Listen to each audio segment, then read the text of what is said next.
Good morning sa inyong lahat guys. Panibagong araw at panibagong vlog na naman tayo ngayon. At yan guys, ang hinalo ko dyan sa aking patukaan ng aking sisiw ay kanin at bagong saing yan guys. Kasi mas gusto ko sa aking sisiw guys ay healthy. At ayan, naparami-rami yung pagbigay natin ng kanin. At konti lang yung ilalagay natin na feeds para mabitin yung ating mga sisiw para hindi sila yung magsawa ba, kasi mas maganda sa ating mga sisiw guys na pabitinin natin ng patuka at hindi natin pwede silang babadan ng patuka dyan sa breedingan, kasi pag once na hindi na ubos ay mapapanis din yan guys, at dyan sila magkakaroon ng sakit. At dapat ang ibigay natin sa kanila yung tamang tama at mauubos. At ayan, hinalo ko na at ibibigay ko na sa akin. Excited na yun ako ng sisiw guys. Ayan o, at umano sila sa pintuan. Ayan, at nahuli ko kasi yan bigyan at inuna ko kasi yung mga kandang. At kita nyo guys at ganadong kumain yung aking mga sisiw. At ayan guys, makita nyo yung katawan nila at yung kilos, kita nyo guys, at healthy talaga yung aking sisiw. At first time kasi nila guys kumain ng kanin. At ako kasi guys, pag ako titignan ko yung aking sisiw, yung kilos nila, kung may napansin akong kung may sipon o wala. At hindi ako nagbibigay guys ng gamot. Ang binibigay ko lang yan dyan guys ay vitamins. So ayan guys, dyan na naman tayo sa Kibulik. Magbibigay na naman tayo ng kanin din at yung patoka nila. Ayan. Ano ko guys, na baka maparami yung paglagay natin. Di bali na lang maparami yung paglagay natin ng kanin at konti lang yung ilalagay ko dyan na feeds. At ayan, at isang takal at kalahati. Oh, para na sobrang ata. At kita nyo guys, maganang kumain yung aking sisiw at tignan nyo at excited sila sa pagbigay ko ng patoka. At ayan, para mabilis silang lumaki at healthy at hindi sila sakitin pagdating ng nasa tamang edad. Ayan, kita nyo naman ang ano na nila, ang bilis nilang lumaki. Ganun pa rin dati yung binibigay ko sa aking mga sisiw. At dyan guys, Bulik, wala tayo napansin na malungkot at bagsak yung pakpak. Talagang masasabi natin na healthy sila. At ayan, at lagi ko lang yan guys binibigyan ng fresh tubig at vitamins. At sa ganyan naman na edad na aking mga sisiw at hindi ako nagbibigay ng gamot. At ayan guys, ubos na nila yung patoka nila at konti na lang yung natira. At may konting feeds at may konting kanin, at mas maganda talaga guys na binibitin natin mga sisiw. At ayan guys, maglalagay naman ako at sorry guys at natakpan at mali lang yung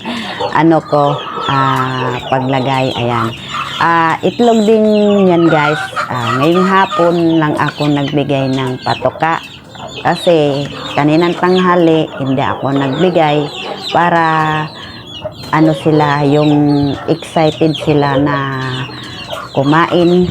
At kasi yung ihalo ko kasi guys itlog, at buti na lang yung aking inahin at nangitlog at may nakuha din ako. Minsan isa, dalawa. At ayan, nilutoan ko yung aking sisiw. At ayan, ay bibigyan na natin ng patoka. At kunti lang yung ibibigay natin. Yan, kasi naparami yung lagay natin ng itlog. At ayan, halo-haloin natin. At kita nyo guys, excited yung aking mga sisiw pag nagbigay na tayo sa kanila. Hindi natin sila pwedeng babadan ng katoka yung ating mga sisiw. At ayan guys, oh. At itlog din yan guys yung nilagay ko dyan. Kasi para malusog yung ating mga sisiw at hindi sakitin. Kasi nung ano yan guys, yung nandun yan sa likod, nilipat ko kasi yung pakpak nila ay bumaba. At ayun, binigyan ko ng gamot at ngayon oh, hindi na yan, malulusog na. At ayan, dyan din kay bulik at itlog din yung ibibigay natin. Ayan. At hiniwa-hiwa ko yan guys, yung itlog para may sustansya silang kainin. At pagdating ng edad nila, pag nag 3 months o 4 months yan aking sisiw, at makita nyo guys yung mabilog-bilog agad yung katawan nila. At pagdating ng edad, hindi sila magkaroon ng yung tinatawag natin aba guys. At pagdating din ng 2 months yan guys yung aking bulik, at papalitan natin yan ng katoka kasi iyan guys ay bayo 1 yan na integra. At dyan sa sisiw na yan at dapat ibigay natin yung bayo 1 integra kasi guys nung unang nagkaroon ako ng sisiw at binigay ko dyan na katoka sa aking mga sisiw nung una ay bayo 1 at hindi ako nagamit guys ng yung integra. At maganda sa atin guys yung integra yung ibigay natin kasi yan may calcium na yan. At ayan, ibibigay na natin yan sa ating sisiw. At kita nyo guys, ayan, at nagaano na yung aking sisiw oh. At kita nyo talagang gutom na. Ayan. At malaki na rin ang improvement ng aking sisiw. Ayan o. At ayan guys. At wala tayong mapansin na yung bumaba yung pakpak nila. At ayan o. At takam na takam sila sa kanilang patoka. At ayan ay maganda sa ating mga sisiw na makatikim sila ng itlog. Kasi may protein din yung itlog na yan. At kanina umaga, kanin. At dito kay Gal guys, ayan, naubos nila yung patoka nila. At ayan o, sinisimot-simot na lang nila yung patokaan nila. At pag ganyan guys ay tatanggalin ko na yan, yung patokaan na yan. At dito din sa Gal ko, ay Gal, sorry. At dito din sa ating bulik, at ang natira ay patoka na lang at naubos nila yung itlog.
Aww.